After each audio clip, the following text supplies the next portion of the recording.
ಮಾಳಿಕೆ 6 ಮಾಳಿಕೆ ವಿಶೇಷ ಸಕ್ರಿಯ ಲೇಖಕಿಯರು ತಿಂಗಳ ವಿಶೇಷ ಲೇಖಕಿ ಸಹನಾ ವಿಜಯ್ ಕುಮಾರ್ ಮತ್ತು ಲೇಖಕಿ ಪಾರ್ವತಿ ಜಿ ಐತಾಳ್ ಅವರ ಕಾದಂಬರಿಗಳು. ಪುಸ್ತಕ ಪರಿಚಯ 53. ಪುಸ್ತಕದ ಹೆಸರು ಮಂಜು. ಮಲಯಾಳಂ ಮೂಲ ಟಿ ವಾಸುದೇವನ್ ನಾಯರ್. ಅನುವಾದ ಲೇಖಕರು ಪಾರ್ವತಿ ಜಿ ಐತಾಳ್. ಅಭಿಪ್ರಾಯ ತೇಜಸ್ವಿನಿ ಹೆಗಡೆ ಮತ್ತು ಓದುತ್ತಿರುವವರು ಶಿಲ್ಪಾ ಮಲ್ಲೇಶ್. ಇದು ಮೂಲತಃ ಮಲಯಾಳಂನಲ್ಲಿ 1964ರಲ್ಲಿ ಟಿ ವಾಸುದೇವನ್ ನಾಯರ್ ಅವರು ಬರೆದ ಕಿರು ಕಾದಂಬರಿ. ಇದನ್ನು ಸುದೀರ್ಘವಾದ ಒಂದು ನೀಳ್ಗತೆ ಎಂದು ಕರೆಯಬಹುದು. ಈ ಕಾದಂಬರಿ ಆ ಕಾಲದಲ್ಲಿ ಬಹಳ ಪ್ರಸಿದ್ಧವಾಗಿತ್ತಂತೆ. ಅಲ್ಲದೆ ಬಹುಚರ್ಚಿತ ಕಾದಂಬರಿ ಎಂದು ಕೇಳಲ್ಪಟ್ಟಿದೆ. ಈ ಕಾದಂಬರಿ ಮಲಯಾಳದಲ್ಲಿ ಮಂಜು ಎಂಬ ಹೆಸರಿನಲ್ಲೇ ಮತ್ತು ಹಿಂದಿಯಲ್ಲಿ ಶರತ್ ಸಂಧ್ಯಾ ಎನ್ನುವ ಹೆಸರಿನಲ್ಲಿ ಚಲನಚಿತ್ರವೂ ಆಗಿದೆ. ಹೀಗಾಗಿ ಇದನ್ನೋದುವ ಕುತೂಹಲ ಬಹಳ ಕಾಲದಿಂದಲೂ ಇತ್ತು. ಆದರೆ ಭಾಷೆಯ ತೊಡಕಿನಿಂದ ಈವರೆಗೂ ಆಗಿರಲಿಲ್ಲ. ಆದರೆ ಇತ್ತೀಚೆಗೆ ಮಂಜು ಕಾದಂಬರಿಯನ್ನು 2006ರಲ್ಲಿ ಹಿರಿಯ ಲೇಖಕಿ ಪಾರ್ವತಿ ಜಿ ಐತಾಳ್ ಅವರು ಕನ್ನಡಕ್ಕೆ ಅನುವಾದಿಸಿದ್ದು ತಿಳಿದು ಬಂತು. ಅವರು ಕಳುಹಿಸಿದ್ದ ಕಾದಂಬರಿಯನ್ನು ಇಂದು ಓದಿ ಮುಗಿಸಿದೆ.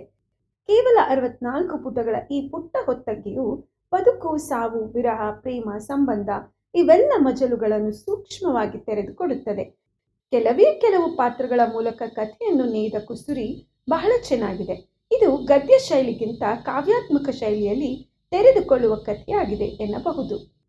ಈ ಕಾದಂಬರಿಯ ಪ್ರಮುಖ ವಸ್ತು ಕಾಯುವಿಕೆ ಮತ್ತು ಅದರಿಂದ ಉಂಟಾಗುವ ನಿರೀಕ್ಷೆಯು ಮಂಜಿನಂತೆ ದಟ್ಟವಾದ ತೆರೆಯನ್ನೆಳೆಯುವುದರ ಮೂಲಕ ನಮ್ಮ ಮುಂದಿನ ವಾಸ್ತವಿಕತೆಯನ್ನು ಮರೆಮಾಚಿರುವುದು. ಸಾವು ಎನ್ನುವುದು ಸಂದರ್ಭದ ಪ್ರಜ್ಞೆ ಇಲ್ಲದೆ ಒಂದು ಕೋಡಂಗಿ ಎಂದು ಲಘುವಾಗಿ ಹೇಳುತ್ತಾ, ತೀವ್ರ ಅನಾರೋಗ್ಯದಿಂದ ಬಳಲುತ್ತಿರುವ ವ್ಯಕ್ತಿಯೋರ್ವ ಪ್ರತಿಕ್ಷಣ ತನ್ನ ಬದುಕನ್ನು ಸ್ವಾಹ ಮಾಡುತ್ತಿರುವ ಸಾವಿಗಾಗಿ ಕಾಯುತ್ತಿರುವುದು. ಬದುಕು ಒಡ್ಡಿದ ದಾರುಣ ಸ್ಥಿತಿಗೆ ಬೆನ್ನು ಹಾಕಿ ನೈತಿಕತೆ ಅನೈತಿಕತೆಯ ಗಡಿಯ ಮೀರಿ ಒಂದು ರಂಗಿನ ಬದುಕಿಗಾಗಿ ಕಾಯುವ ಜೀವ. ಎಂದೂ ಮುಖ ನೋಡಿರದ ತನ್ನ ಅಕಸ್ಮಾತ್ ಹುಟ್ಟಿಗೆ ಕಾರಣನಾದ ತಂದೆಗಾಗಿ ಕಾಯುವ ಬುದ್ಧು. ಕೆಲವು ದಿನಗಳ ಸಖನಾಗಿ ಪ್ರಿಯತಮನಾಗಿ ಭರವಸೆ ತುಂಬಿ ಆಮೇಲೆ ಮಾಯವಾಗಿ ಬಿಟ್ಟ ಪ್ರಿಯಕರನಿಗಾಗಿ 9 ವರ್ಷಗಳಿಂದ ಕಾದಿರುವ ಪ್ರಿಯತಮೆ. ಇವೆಲ್ಲವುಗಳ ನಡುವೆ ಯಾರಿಗೂ ಕಾಯದೆ ತನ್ನಷ್ಟಕ್ಕೆ ಕಾಲ ಬದಲಾಯಿಸುತ್ತಾ ವಿವಿಧ ಬಣ್ಣಗಳನ್ನು ತೋಡುತ್ತಾ ನಿರಮ್ಮಳವಾಗಿರುವ ಸುಂದರ ನೈನಿತಾಲಿನ ಪ್ರಕೃತಿ ಸೌಂದರ್ಯ. ನಿಶಬ್ದತೆ ಎನ್ನುವುದು ಕಿವಿಯ ಮೇಲೆ ಒಟ್ಟಿಗೆ ಬೀಳುವ ಅನೇಕ ಶಬ್ದಗಳ ಏಕರೂಪ ಎಂಬಂತೆ ತನ್ನೊಳಗೆ ಒಂದು ಸುದೀರ್ಘ ಮೌನವನ್ನು ಹಿಮದ ಚಾದರ ಧೂಳು ತುಂಬಿಕೊಂಡಿರುವ ನೈನಿತಾಲ್ ಎನ್ನುವ ಪುಟ್ಟ ಊರಿನ ವಾಸಿಗಳಾಗಿರುವ ಪ್ರವಾಸಕ್ಕಾಗಿ ಬರುವ ಕೆಲವು ವ್ಯಕ್ತಿಗಳ ಬದುಕಿನ ಕಿರು ಬೆಳಕಿನಲ್ಲಿ ಮಹತ್ತರ ಸಂಗತಿಗಳನ್ನು ಇಷ್ಟಿಷ್ಟೇ ತೆರೆದು ತೋರುವ ಕಾವ್ಯಾತ್ಮಕ ಕಥಾವಸ್ತುವಿದು. ಸುಮ್ಮನೆ ತಣ್ಣಗೆ ಹರಿಯುವ ತೊರೆಯೊಂದು ಅಚಾನಕ್ಕಾಗಿ ಸೇರುವ ಹೊಳೆಯಿಂದ ಮೈಸೊಕ್ಕಿ ಪ್ರವಹಿಸುತ್ತಾ ಮತ್ತೆಲ್ಲೋ ಸಿಗುವ ಕಣಿವೆಯೊಳಗೆ ಜಲಪಾತವಾಗಿ ಧುಮ್ಮುಕ್ಕುತ್ತಾ ಸಾಗಿಬಿಡುತ್ತದೆ. ಎಲ್ಲವೂ ಮೊದಲೇ ನಿರ್ಧರಿತವೇ. ಆ ಜಾಗ ತಿರುವು, ಹೊಳೆಯ ಸೇರುವಿಕೆ ಎಲ್ಲವೂ ಸ್ಥಿರವೇ. ಆದರೆ ತೊರೆಗೆ ಇದು ತಿಳಿದಿರುತ್ತದೆಯೇ? ಅದು ತನ್ನ ಪಾಡಿಗೆ ಹರಿಯುತ್ತಿರುತ್ತದೆ. ಅದೇ ರೀತಿ ನಮ್ಮ ಬದುಕಿನಲ್ಲಿ ಹಲವು ಬಾರಿ ಅನೇಕ ಘಟನೆಗಳು ಕಾಲದ ಪೂರ್ವ ನಿರ್ಧಾರಿತ ಸಂಚಿನಲ್ಲಿ ಘಟಿಸಿಬಿಡುತ್ತವೆ. ಕಾದಂಬರಿಯ ಕಿರು ಪಾತ್ರವೊಂದು ಒಂದೆಡೆ ಹೇಳುತ್ತದೆ, ಕಾಲದ ಕಾಲು ದಾರಿಯಲ್ಲಿ ಈ ಕ್ಷಣ ಬಹಳ ಮೊದಲೇ ಜಾಗ ಹಿಡಿದು ಕಾಯುತ್ತಿತ್ತು. ಇದು ಬಹಳ ಸತ್ಯ ಅನ್ನಿಸಿಬಿಡುತ್ತದೆ. ಕಾದಂಬರಿಯಲ್ಲಿ ಒಂದೆಡೆ ತನ್ನ ನೋವನ್ನು ಯಾತ್ರಿಕನೋರ್ವನು ಗುಣಗುಣಿಸುವ ಹಾಡಿನ ಸಾಲು ಬಹಳ ಕಾಡುತ್ತದೆ.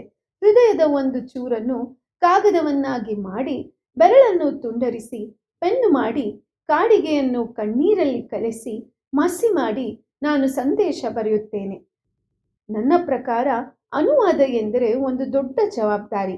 ನಮಗೆ ತಿಳಿದಿರದ, ನಮ್ಮನ್ನು ಒಳಹೊಕ್ಕದ ಒಂದು ಭಾಷೆ, ಆ ಭಾಷೆಯ ಪರಿಸರ, ಸಂಸ್ಕೃತಿ, ಹೀಗೆ ಇವೆಲ್ಲವನ್ನು ನಮ್ಮ ನುಡಿ ಪರಿಸರಕ್ಕೆ ದಾಟಿಸುವ ಅಪರೂಪದ ಕಲೆ ಇದು.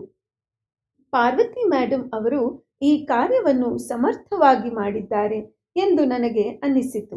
ಮೂಲ ಕಾದಂಬರಿಯನ್ನು ನಾನು ಓದಿಲ್ಲದಿದ್ದರೂ ಇಲ್ಲಿ ಅವರು ಅನುವಾದಿಸುವಾಗ ಬಳಸಿದ ಶೈಲಿಯು ವಿಶಿಷ್ಟವಾಗಿರುವುದು ಎದ್ದು ಕಾಣುತ್ತದೆ ಮತ್ತು ಇದು ವಾಸುದೇವನ್ ಅವರ ಕಾದಂಬರಿಯ ನೇಯ್ಗೆಯ ಜಾಡಿನಲ್ಲೇ ಸಾಗಿದ್ದರ ಗುರುತನ್ನೂ ತೋರಿಸುವಂತಿದೆ ಅನ್ನಿಸಿತು.